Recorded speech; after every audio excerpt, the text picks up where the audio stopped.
Hooked during my surgery, I overheard the surgeon whisper to the nurse, "Give her husband this. Don't let her see it." That moment changed everything. I realized someone I trusted was hiding the truth. Set up, I had gone in thinking it was just a routine procedure, something simple, clinical, unremarkable, a standard surgery.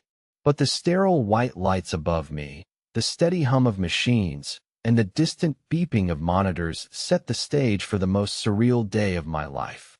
I had no idea that within those walls, secrets had already been set in motion, secrets that would turn my life upside down. My wife, Camille, had insisted on accompanying me, claiming she was worried, but something about the way she held my hand felt rehearsed, like she was performing for an audience that only she knew existed. The nurse adjusted the four, chatting casually, her words flowing like background noise. Then, the whisper reached me. At first, I thought I misheard it. Surgeons talk during procedures all the time. But the weight of those words, the deliberate caution in her tone, made my stomach tighten. Give her husband this. Don't let her see it. Give what? And why was it meant for me and hidden from Camille? The room seemed to shrink. The bright lights no longer comforted me. They were glaring, accusatory, almost exposing. My heart began to race. I tried to focus on the procedure itself, on the antiseptic smell, the controlled movements, anything to convince myself I hadn't heard correctly. But the seed of doubt had been planted. Every glance exchanged between the staff, every hushed word, felt like it was directed at me, carefully orchestrated. In that instant, I understood. Something was wrong, something beyond the scope of a normal hospital visit. After the surgery, as I recovered, my mind raced through scenarios that felt increasingly plausible. What could have been hidden? Why was Camille, who always seemed honest, so determined to accompany me? Why did the words feel so personal, so targeted? I tried to act normal when we left the hospital. I smiled, reassured her I was fine, yet inside, a storm was forming. That night, lying in bed beside Camille, the whisper replayed in my head. I couldn't shake the sense that my world, the life I had built, was built on lies, carefully constructed, precise, and designed to fool me completely. I felt vulnerable in a way I hadn't felt since my father died and left me in charge of the family business. I had wealth, position, and a beautiful daughter. Yet, beneath it all, I realized, trust had become a dangerous liability. The next morning, I called Wayne, my longtime friend and investigator. He had always been the one I could rely on, the one who could follow threads others overlooked. I told him everything I remembered, the whisper, the tension, the strange familiarity in the nurses' and surgeons' tones. He listened quietly, then asked the question that had already formed in my mind. Do you think it's about Camille? I didn't answer immediately. Could I even face that truth? Wayne's voice remained calm, professional, but his sharpness betrayed his concern. He began outlining how we could investigate discreetly, without alerting anyone. Surveillance, financial records, even access to medical reports. Everything could be gathered legally or creatively if needed. We both understood the stakes. Someone had positioned themselves to take advantage of me, to manipulate me, perhaps even endanger me. By the end of the week, Wayne had started piecing things together. Small inconsistencies that previously seemed trivial now began forming patterns. Cash withdrawals Camille couldn't fully explain, hotel stays that weren't on any family itinerary, and strangely timed meetings she claimed were business-related. My pulse quickened as he connected the dots. Nothing was random. Nothing was innocent. Then came the first shock. Wayne's careful investigation uncovered something I could barely believe. Financial records showing nearly $200,000 siphoned from our joint accounts over the past 5 years. Small amounts, cleverly spread out to avoid suspicion, and cleverly executed to maintain the illusion of normalcy. I had trusted Camille completely, never even thinking to check the patterns so meticulously hidden from me. The following days were a blur. Wayne and I began laying out everything we had, connecting documents, receipts, and digital trails on a massive board in his office. Every thread that led from Camille and her associates painted a picture I didn't want to accept, but couldn't ignore. It wasn't just betrayal. It was strategy, planning, long-term positioning. The whisper in the hospital had been just the first signal of the grander scheme. By the time I left Wayne's office that night, my perspective had shifted completely.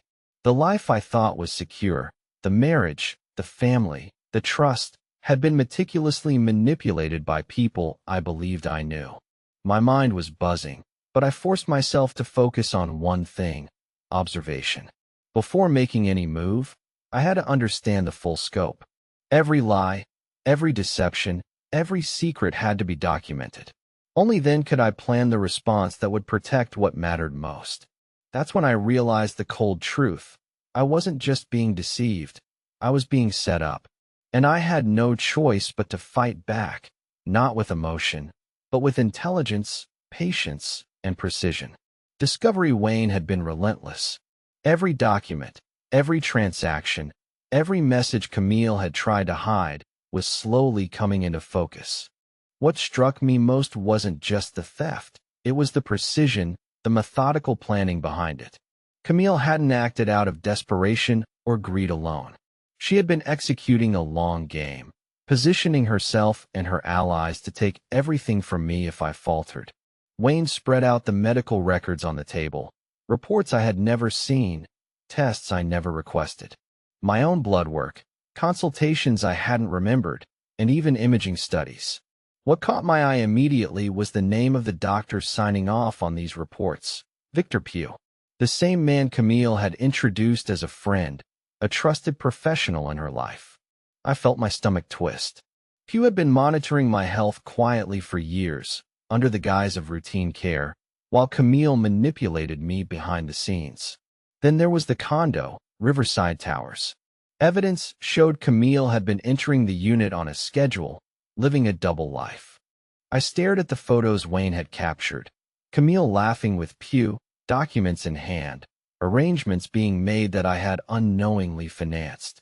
Every smile, every casual gesture was calculated, and every lie had been documented, waiting for the perfect time to strike. Wayne paused, showing me the final piece, the falsified paternity test. My heart sank. Dates, fonts, headers, everything was subtly wrong, imperceptible to the untrained eye. Camille had tried to convince me that Sophie wasn't my daughter. I'd felt the cold isolation of doubt gnawing at me for weeks. But now, looking at the report, I realized it was all part of the manipulation, a psychological trap meant to destabilize me, to make me vulnerable. It hit me like a hammer. They weren't just stealing money. They were engineering a scenario in which I might hurt myself, have an accident, or make a decision that would leave my daughter unprotected. Every document, every interaction, every small action had been orchestrated with meticulous care. This wasn't passion or spite, it was strategy. The betrayal wasn't immediate. It was cumulative, layered like a poisonous perfume. First, there was the financial deceit. Hundreds of thousands drained, cleverly camouflaged. Then the emotional deception, smiles, reassurances, and the illusion of normalcy. Finally, the psychological attack, the falsified paternity test meant to fracture my relationship with Sophie. I confronted Wayne about the psychological angle. This goes beyond money. They want you broken, I said, voice low, tight with controlled fury. He nodded grimly. Exactly. They've studied your reactions, your habits, what makes you tick. It's all designed to make you make a mistake. And then came the hardest part, Camille herself. The woman I had married, loved, and built a life with, had been actively planning against me. Not in a moment of anger or betrayal, but as part of an elaborate scheme. Every bedtime story she read to Sophie, every dinner she cooked, every argument carefully staged, it was all performance art in a drama I was supposed to be too blind to see. Wayne and I began connecting the financial and emotional dots to the people behind them. The shell corporation, the offshore accounts, the meticulously laundered money. It all led to Melody Hutchkins, Camille's sister. She was the architect of their financial network, the shadow that ensured every transaction could be traced and explained away. My mind reeled. This wasn't a crime of opportunity. This was professional-level conspiracy, engineered to maximize gain and minimize risk for them, and all at my expense. I remembered the whisper again, the one in the hospital. Give her husband this. Don't let her see it. That small, offhand comment had been my first glimpse of the trap. And now I saw the full picture. They had been planning this for years, positioning me, isolating me emotionally, testing me, watching every move I made. I felt a cold clarity settle over me. Trust had become a liability. Every relationship, every habit, every piece of assumed loyalty was a potential weapon in their hands. But as the rage simmered, a darker thought emerged, one that was no longer fear, but determination. They thought I was the victim, the naive husband, the mark in their long game. They thought I would crumble, make mistakes, falter. But what they didn't account for was patience, strategy, and resolve. And that's when the idea formed. If they were setting a trap for me, I would let them think it was working while building a trap of my own. I would need allies, proof, and precision. Julia Pugh, Victor's ex-wife, came to mind immediately. If anyone knew how Victor operated, it was her. If anyone could help unravel the meticulous web of lies, it would be her insight. Wayne agreed. She could be our key to understanding the full depth of the betrayal and uncovering the threads Camille and her sister had hidden. By the end of that week, we had a plan. Surveillance, document verification, financial tracing, and psychological observation. Each piece meticulously scheduled, each movement calculated. They had underestimated me, and that miscalculation would be their undoing. As I left Wayne's office, I felt a strange combination of anger and anticipation. I wasn't just reacting. I was preparing to rewrite the rules of engagement. And in my mind, the path was already clear. Every betrayal, every lie, every deceit would be met with precise, calculated response. Truth, the first moment I truly understood the scope of the deception came when I sat across from Julia Pugh. Her presence was commanding, weary but sharp, a woman who had lived through betrayal herself and emerged stronger. Every detail she shared was a puzzle piece falling into place. Victor doesn't forgive, she said, voice low and certain. He never forgets. And Camille? She's smart, but she's also reckless. They've been playing a long game, and your role was essential. They counted on you trusting too much, caring too much. I felt the weight of those words. The financial schemes, the shell corporations, the medical manipulation, the falsified paternity test, all orchestrated to destabilize me emotionally, financially, and legally. My own daughter had been used as a pawn in their game, her identity questioned to make me doubt everything I had built. Julia handed me documents, divorce records, journals, and even old correspondence from Victor. The man was obsessive, meticulous, methodical. Every affair, every betrayal, every slight he had endured over decades was logged, analyzed, and cataloged. And if Camille thought she was in control, she was only a piece on Victor's board, moving according to a plan far more complex than I had imagined. I ran my finger over the lines of a paternity test once believed to be authentic. Fonts were inconsistent, headers misaligned, signatures slightly off. A real test, conducted in secret through Wayne's contacts, confirmed what my instincts had hoped. Sophie was my daughter. My heart clenched and released in a rush of relief. Years of doubt evaporated, replaced by clarity and purpose. The betrayal had been absolute, but now, armed with truth, I saw the battlefield clearly. I wasn't just defending myself. I was exposing the full, systematic conspiracy, medical fraud, financial manipulation, psychological warfare. Camille and Victor hadn't just betrayed me. They had constructed an entire world to ensure I would fail, and Sophie would be collateral. Wayne's voice cut through my thoughts. We need leverage. Proof. Solid evidence. He laid out everything he had collected, Surveillance footage, bank transfers, communication logs, forged documents, witness statements. Every angle was accounted for, every detail corroborated. I felt a cold satisfaction knowing their network of deceit could no longer hide in shadows. It was time to turn the tables.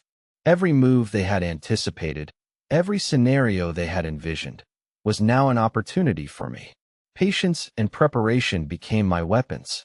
If they believed I was blind, naive, and compliant, they had miscalculated. They had underestimated the capacity of a man pushed to the edge but refusing to break. I took a deep breath and envisioned the endgame. Camille and Victor had assumed the role of predators, thinking they were untouchable. Melody, Camille's sister, was the final piece of the puzzle. The forensic accountant had created financial labyrinths, obscure shell corporations, and offshore accounts to funnel money and maintain plausible deniability. Her knowledge was power, and if leveraged correctly, she could crumble under scrutiny. Aftermath: 2 weeks of meticulous planning later, everything was in motion. Wayne coordinated surveillance and forensic analysis, ensuring each step was legally defensible. My home was a place of normalcy on the surface, Sophie laughing, bedtime stories, and the routines we had fought to preserve. But behind the scenes, the trap we had set was closing. I made the call. Detective Thomas Lester, a man known for his disdain for corruption in medicine, was briefed. Every piece of evidence, documents, recordings, financial trails, testimony, was cataloged and ready for court. The legal groundwork was meticulous, no detail overlooked. As police cars surrounded Riverside Towers, I felt a strange mixture of anticipation and cold satisfaction. Years of betrayal, manipulation, and near ruin were about to meet consequences. Victor Pugh and Camille Quinn, orchestrators of years-long deceit, were about to face justice. Melody's role in the financial schemes was already documented, and the legal system would ensure accountability. Watching them led away in handcuffs, their faces a mixture of shock and fury, I realized something profound. Victory wasn't about revenge, it was about restoration. Sophie's safety, her trust, and the security of our life were the ultimate triumph. Court proceedings were exhaustive. 8 months of meticulous preparation culminated in evidence presentation that left no room for doubt. Expert testimonies verified the forged paternity test, the falsified medical documents, and the financial fraud orchestrated through shell corporations. Text messages between Camille and Victor exposed their intent to manipulate, deceive, and even endanger me. Melody, facing overwhelming evidence, chose to cooperate, providing full disclosure of her role in the conspiracy. Her testimony confirmed the depth of Camille and Victor's planning and cemented the prosecution's case. Each exhibit, each recording, each witness statement built an unassailable narrative. In the courtroom, I witnessed Camille attempt to portray herself as a victim, but the truth was irrefutable. Every carefully crafted lie, every manipulated document, every act of betrayal was laid bare. Victor's defense collapsed under the weight of objective evidence and expert analysis. The verdicts were definitive. Victor Pugh, guilty on all counts, conspiracy to commit murder, fraud, and falsifying medical records. Camille Quinn, guilty on conspiracy and fraud, sentenced to years in prison. Melody Kaufman, guilty, but her cooperation reduced her sentence, though her professional reputation was irreparably damaged. Outside the courtroom, the air felt lighter. Sophie, now protected by the law and my vigilance, could finally grow in safety. Our life, rebuilt from the ruins of deceit and betrayal, became a sanctuary of trust and love. I embraced her, Naomi, and Wayne, acknowledging the strength we had forged through adversity. In private, I continued documenting everything, not for legal leverage, but to process, understand, and ensure clarity. The betrayal had been profound, but it was now contained, mitigated, and countered. We were free to move forward. As I looked at Sophie laughing in our backyard, the weight of the past seemed to lift. ice cream on her nose, laughter spilling into the sunlight. I realized that justice was not about vengeance. It was about protection, preservation, and building something better from the ashes of deception. Twist, just when I thought the storm had passed, life had another lesson waiting. Camille, behind bars, seemed finished, but then came the letter. It arrived unceremoniously in the office mail slot, her handwriting unmistakable. My first instinct was to shred it, to dismiss it entirely. But curiosity gnawed at me. I opened it carefully. She didn't apologize. There was no remorse. She outlined her perspective, her bitterness, her twisted sense of triumph despite her incarceration. She claimed that by being caught, she had outmaneuvered me psychologically. Her words were venomous, manipulative, intended to unsettle. But I remained calm. Years of planning and patience had trained me to see through the smoke. Then she wrote something chilling.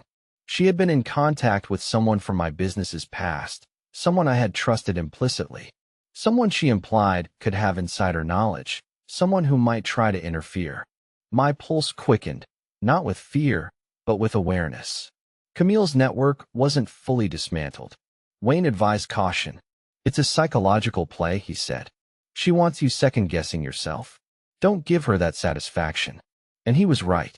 But I couldn't ignore the reality. Even in prison, Camille was attempting to manipulate outcomes, to sow doubt and tension. At the same time, Melody's cooperation unearthed more than just financial records. She revealed hidden offshore accounts that had been inactive but were linked to shell entities still connected to minor associates of Camille and Victor. These were small, almost negligible funds, but the symbolic danger was clear. Camille's reach, while weakened, was not gone entirely. Then there was Sophie. She had matured, 12 now, intelligent and perceptive. Occasionally, she would ask questions about her mother, about Camille. I answered honestly, in ways appropriate for her age, maintaining both transparency and security. Sophie's understanding and resilience became another line of defense. Her trust in me, solidified by time and love, was unshakable. The twist was in realizing that this wasn't just about punishment or closure. It was about vigilance. Camille had played a long game, and while we had won decisively in court, the human element of manipulation, emotional entanglement, and lingering threats required careful management. I began thinking about contingency plans. Home security was upgraded subtly, financial accounts monitored, legal measures reinforced. I wasn't paranoid. I was prepared. Every lesson from betrayal was etched into my approach to life. Camille had intended for me to be vulnerable, distracted, emotionally compromised. I refused to give her the satisfaction. This awareness extended into my business as well. Quinn Construction, freed from the secret drain of Camille's schemes, was thriving. Yet, I implemented additional oversight, creating redundancies to prevent anyone from exploiting gaps. Trust, I realized, was a calculated risk, but systems, safeguards, and vigilance were my shields. And then came the unexpected revelation. Victor Pugh's journals, confiscated during the trial, contained entries that weren't entirely revealed in court. Notes about schemes he had attempted earlier, unexecuted plans, contingencies he had considered against previous targets, even references to other associates who had been loyal but opportunistic. Reading these, I realized just how close the orchestration had come to complete success before it unraveled. The scale of their ambition was staggering. I felt a surge of gratitude for Wayne, for his loyalty, his insight, and his unwavering support. Without him, I would not have navigated this labyrinth of betrayal with clarity. His guidance had been essential, yet his presence also symbolized the importance of alliance. One person can act alone, but in collaboration, vigilance becomes actionable, and preparation becomes power. The final twist was personal. In documenting everything, I discovered that my own instincts, intuition, and perseverance had been my most reliable tools. While evidence, surveillance, and expert testimony were crucial, it was my ability to trust, doubt selectively, and act decisively that had ultimately saved Sophie and dismantled the conspiracy. This realization was both humbling and empowering. Closing narration time passed. Life regained rhythm. Quinn construction flourished. Sophie thrived, surrounded by love, stability, and truth. Naomi, who had started as a nanny, became a cornerstone of our family. Officially Mrs. Quinn, part of a small, resilient, happy family. The scars of betrayal remained, but they were now marks of survival, lessons embedded in the foundation of our lives. Sophie learned from them indirectly, lessons of resilience, judgment, and moral clarity. Her laughter, curiosity, and security became my daily reward, a living testament that justice, patience, and vigilance could rebuild what was once threatened. Letters from Camille, occasional news of Melody, and updates from the legal system served as reminders that the past never disappears completely, but the present can be protected and the future can be shaped with intention. I continued documenting everything, not for court, not for leverage, but for clarity, for reflection, and for the education of Sophie when she was older. I reflected often on what it meant to be strong. True strength was not about invulnerability. It wasn't about avoiding betrayal. Strength was about navigating betrayal with intelligence, about protecting those who relied on you, and about transforming adversity into a foundation for something greater. Wayne remained a constant, a trusted ally in a world where trust had once been weaponized. Together, we ensured Sophie's environment was nurturing, safe, and full of laughter, but also prepared her, in small, measured ways, to understand complexity, human nature, and moral consequences. As the years rolled on, the lessons crystallized. Quinn construction reached heights I had never imagined. Projects were more ambitious, teams more competent, and integrity remained non-negotiable. Every decision was now filtered through a lens sharpened by past treacheries, ensuring stability and resilience. Sophie, now 12, was curious, intelligent, and emotionally grounded. I watched her carefully, guiding, teaching, and most importantly, listening. She asked about Camille occasionally, but with gentle honesty, I explained the complexities of human behavior without distorting reality. Trust, integrity, and love became the pillars of her upbringing. The final lesson, and perhaps the most profound, was this: people will attempt to manipulate, betray, or exploit. But when preparation, insight, and unwavering moral clarity are applied, no plan, no matter how elaborate, can succeed against resolve. Camille and Victor had miscalculated. They assumed emotion would cloud judgment, that love would be weaponized against me. Instead, preparation, patience, and love protected everything that mattered. In the quiet evenings, after Sophie slept and Naomi had settled in her chair with a book, I often revisited my journal. Every entry, every reflection, every documented detail reminded me that life is fragile, truth is powerful, and vigilance is essential. Yet, joy, simple, honest joy, was equally crucial. Ice cream at the zoo, laughter spilling into sunlight, bedtime stories, shared smiles. These moments defined victory as much as courtroom triumphs. Looking back, the envelope, the overheard conversation, the paternity test, it had all been a thread unraveling the tapestry of betrayal. Instead of being destroyed, I had learned, adapted, and grown stronger. Sophie had not been lost, the company had not been ruined, and justice, in every possible dimension, had been served. And in this life, rebuilt and reclaimed, I discovered something even more profound: that protection, love, and moral clarity were more powerful than deceit, manipulation, and malice. That even in the darkest conspiracies, light could prevail through courage, preparation, and unshakable resolve. The story had begun with deception, betrayal, and manipulation, but it ended with clarity, justice, and unbroken family. Sophie's laughter in the backyard was proof that even after the storm, Life could be rebuilt, stronger, wiser, and more beautiful than ever. And as I closed my journal and looked at her blue ribbon pinned on the fridge, I smiled. We had survived, we had prevailed, and we had done so with integrity intact. The past had tried to destroy us, but it had failed, and that, more than anything, mattered.